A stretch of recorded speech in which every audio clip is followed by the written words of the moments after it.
Tumaas ng halos 8% ang tourist arrival sa isla ng Boracay habang papalapit ang summer season kung saan mapapansin ang pagsidatingan ng mga turista na gustong masilayan ang malaparaisong ganda ng isla. Sa katunayan, ayon kay Catherine Leserio, tagapagsalita ng Malay Boracay Tourism Office, nakatala ang kanilang tanggapan ng kabuuang 188,479 tourists nitong buwan ng Pebrero. Sa nasabing bilang, 133,576 ang domestic tourists, 3,539 ang overseas Filipinos at 51,364 naman ang foreign tourists.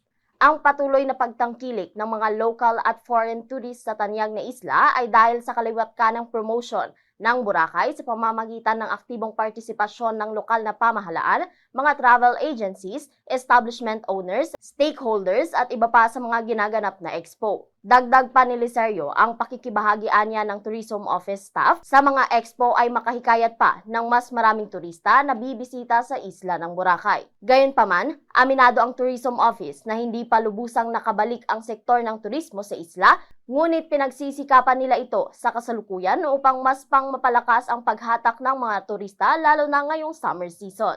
Na-reach po natin yung ating target tourist arrival for the month of February, and actually we are 8% higher, no, or nag-increase tayo ng 8% this year compared po sa last year for the period of February. So with a total po of 188,479,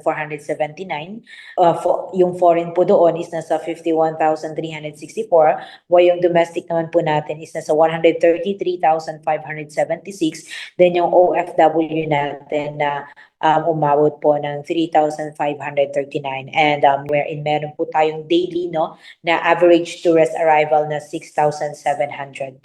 Si Catherine Leserio, tagapagsalita ng Malay Boracay Tourism Office sa kanyang naging pahayag.